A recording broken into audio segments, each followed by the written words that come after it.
Bien-aimés dans le Seigneur, que la paix de notre Seigneur Sauveur Jésus-Christ soit avec vous. Nous sommes heureux de vous retrouver connectés.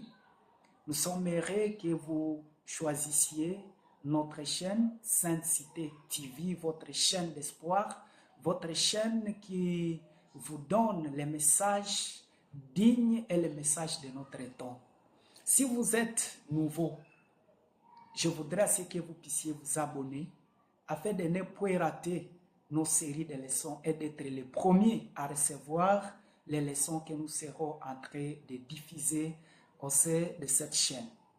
Et ne manquez pas d'aimer, ne manquez pas de me laisser un commentaire et ça sera aussi utile de pouvoir partager. Peut-être, à raison de partager, vous pouvez sauver une vie qui était plongée dans le désespoir.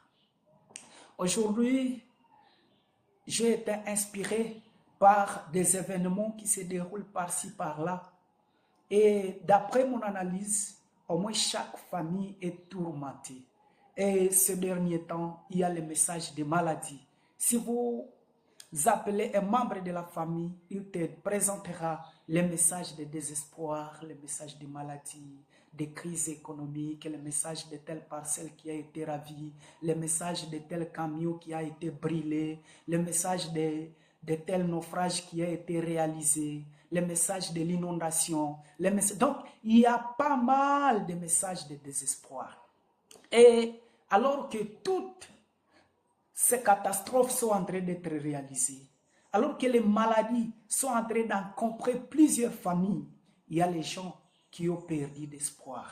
Il y a les gens qui sont tourmentés. Il y a les gens qui ne savent plus sur quel sens sur quel se vouer. Il y a les gens qui sont maintenant dans le désespoir total, car ils ne savent pas. Les autres se posent mille questions. Il y en a les autres qui croient que Jésus leur abandonne.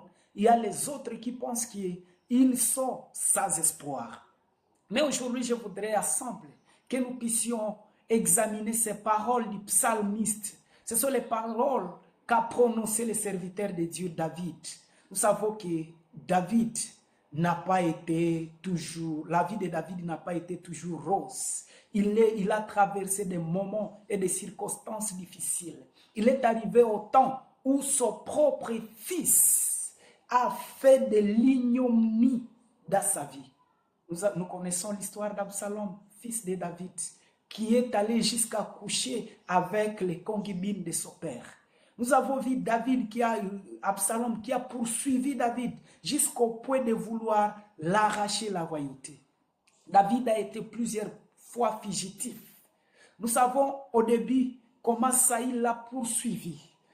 Alors que c'est Dieu qui l'avait promis afin qu'il soit roi. Mais le fait que Dieu l'a promis pour qu'il soit roi, cela lui a créé beaucoup de problèmes au point qu'il devait abandonner, au point qu'il devait lâcher. Mais David nous donne une leçon très importante, une leçon pleine d'espoir quand nous lisons le psaume 23.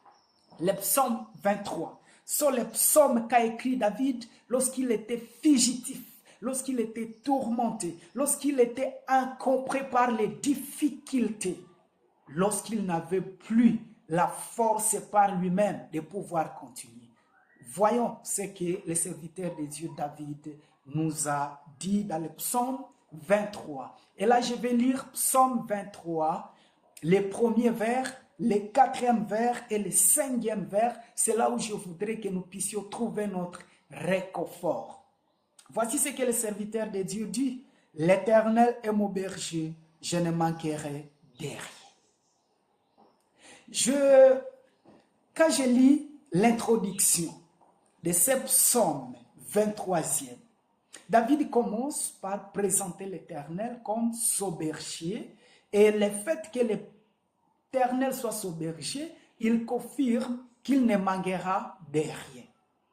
Mais ce qui arrive au quatrième strophe paraît un peu contradictoire par rapport à l'introduction de ce psaume, parce que lui dit qu'il ne manquera de rien, alors que l'Éternel est son berger.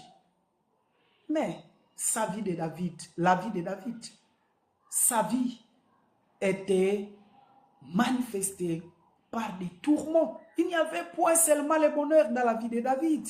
Il y avait aussi des circonstances difficiles, des maladies, des troubles de guerre. Nous voyons la révolte de son fils, la révolte de certains parmi ses amis.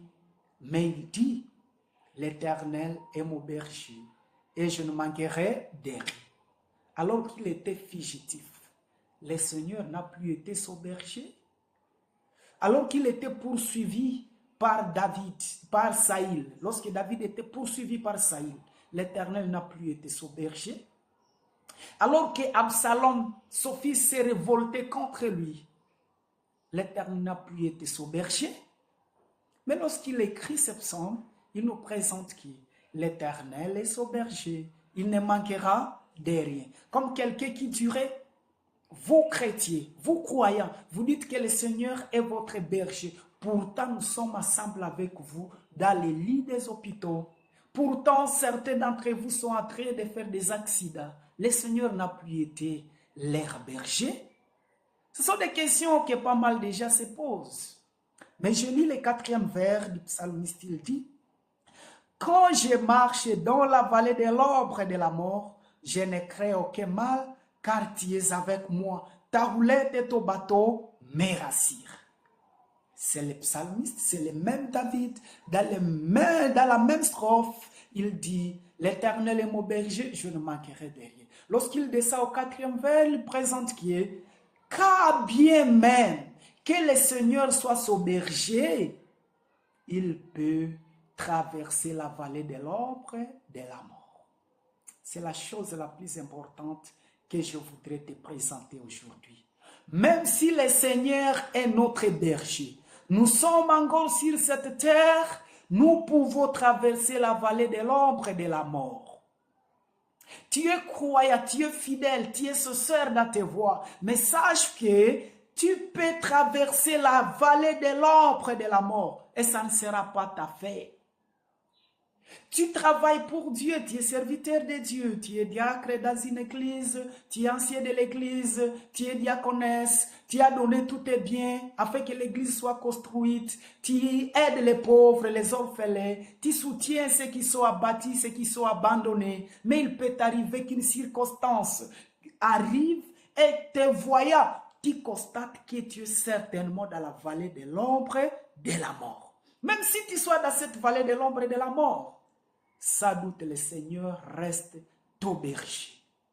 Sans doute le Seigneur est avec toi. Et je ne sais que dit le psalmiste, quand tu es avec Dieu comme berger, même si tu traverses la vallée de l'ombre et de la mort, tu ne crains aucun mal. Aucun mal ne doit t'arriver. Tu ne peux point pécher même si tu es dans la vallée de l'ombre de la mort. Même si tu es dans la vallée de l'ombre et de la mort, tu ne peux pas dire que tu es abandonné parce que le Seigneur est toujours avec toi. Alléluia. Je suis très heureux lorsque je lis ce psaume, quand je suis à difficulté, quand je suis dans les situations terribles. Je suis très content quand je lis ces psaumes, les psaumes d'espoir, les psaumes qui illuminent mes sentiers, à me rassurer que même si le Seigneur est avec moi, je peux traverser la vallée de l'ombre et de la mort. Et même si je suis dans la vallée de l'ombre et de la mort, je ne suis pas seul. Le Seigneur est avec moi, je ne crains aucun mal. Peut-être tu suis cette vidéo. Peut-être tu suis cette leçon et tu es dans une situation de désespoir. Mais je voudrais te rassurer que le Seigneur est avec toi. Ne crains aucun mal. Et aujourd'hui, je me suis décidé qu'à la fin de cette vidéo, je vais prier pour tout le monde qui traverse les situations difficiles, tout le monde qui traverse la vallée de l'ombre et de la mort, alors qu'ils sont avec Dieu. Je sais que Dieu est avec eux et le Seigneur ne les abandonnera point. Le psalmiste m'inspire et il me dit, je ne crains aucun mal car tu es avec moi. Ta roulette et ton bateau me rassurent. Nous avons l'assurance. Dieu est avec nous. Sur les lits des maladies, alors que toute ta famille est tourmentée par les maladies, alors que ta parcelle est sur le point d'être ravie par les hommes de mauvaise foi, alors que tes biens sont perdus sans raison, sache que le Seigneur est avec toi et il ne permettra point que le mal t'enveloppe jusqu'au point que tu sois ravagé, mais le Seigneur restera toujours ton soutien. Son bâton et sa houlette doivent toujours te rassurer. Il y a des fois où nous arrivons dans des circonstances très difficiles, nous arrivons dans des circonstances douloureuses où tout le monde nous abandonne parce que nous avons autour de nous plusieurs jouisseurs. Ils viennent auprès de nous parce que nous avons quelque chose pour pourvoir à leurs besoins. Parce que nous avons les biens qui peuvent subvenir à leurs problèmes. Et s'ils sont auprès de nous, ils nous entourent. Mais lorsque nous arrivons aux circonstances difficiles, lorsque nous traversons la vallée de l'ombre et de la mort, il peut nous arriver que tout le monde nous abandonne. Il peut arriver même les parents nous abandonnent. Vous êtes malade, vous avez fait longtemps, ils ont fait tout ce qu'ils peuvent faire, mais ils trouvent qu'ils sont fatigués et ils vous abandonnent sans raison. Mais le psalmiste continue. Dans le psaume 27e, si nous lisons au 10e vers, le psalmiste continue, il dit, « Car mon père et ma mère m'abandonnent, mais l'Éternel me recueillera. » Même si tes parents, même si ton épouse, même si tes proches, même si tes collaborateurs peuvent t'abandonner à cause du moment et des circonstances difficiles que tu traverses maintenant, sache que le Seigneur te recueillera. Le Seigneur te restaurera. Le psalmiste va plus loin, il dit, le Seigneur restaure. Restaure, c'est-à-dire, il vous amène dans votre position que vous devez occuper en tant qu'enfant de Dieu. Et si les circonstances qui vous encombrent maintenant, les difficultés qui vous mettent, qui vous fait manquer le sommeil, ne doivent pas vous laisser dans l'inquiétude au point que vous puissiez manquer d'espoir. Le Seigneur est avec toi. Il ne peut jamais t'abandonner. Même si ton propre père, même si tes propres sœurs, même si tes propres frères t'ont abandonné, le Seigneur est avec toi. Il ne peut point t'abandonner. Il est toujours là pour toi. Le psalmiste ne s'arrête pas là. Si vous lisez dans le psaume 71e, au 9e vers, le psalmiste continue disant, ne m'abandonne pas, ô Dieu. C'est une prière qu'il adresse à Dieu dans les moments difficiles, critiques. Il dit, ne m'abandonne pas, ô Dieu. Même dans la boue, dans ma blanche vieillesse, afin que j'annonce ta force à la génération présente, ta puissance à la génération future. C'est la prière que je prie pour toi aujourd'hui, que le Seigneur ne t'abandonne point. Même dans les moments difficiles, que le Seigneur soit avec toi. Et il est certainement avec toi. Et il présentera aux générations que le Seigneur t'a secouru. Que Dieu te bénisse, mon frère. Que Dieu te bénisse, ma soeur. Que Dieu soit avec toi. Je ne sais pas quelles circonstances tu traverses maintenant, mais je voudrais te rassurer que le Seigneur est avec toi. Que le Seigneur reste ton berger. Que le Seigneur va te restaurer. Que le Seigneur va t'enlever dans cette situation. Bien-aimé dans le Seigneur, si tu es nouveau, abonne-toi, aimez et partagez afin que les autres soient aussi bénis. Je voudrais prier, Seigneur mon Dieu, mon roi, mon bouclier, mon rédempteur, notre Dieu d'amour qui est notre berger, et nous avons la foi et l'assurance que nous sommes avec toi. Pendant ce temps, je prie pour tout le monde qui nous suit maintenant, alors que nous traversons les moments difficiles de la vie. Plusieurs familles ont des malades, plusieurs familles ont des difficultés financières, plusieurs familles ont des problèmes sérieux. Ils ont cherché des solutions, mais ils n'ont pas trouvé. Les autres étaient sur le point de manquer d'espoir, car ils pensaient qu'ils n'ont personne pour les secourir. Je prie pour toutes ces familles, que tu les bénisses, que tu les arraches du danger, que tu les rassures que tu es avec eux. Et lorsqu'ils vont trouver ta main agissante, résoudre toutes leurs difficultés, ils ne manqueront pas à te louer. Gloire te soit rendue pour les grandes bénédictions que tu as réservées à toute personne qui nous suivent maintenant. Au nom de Jésus-Christ. Amen.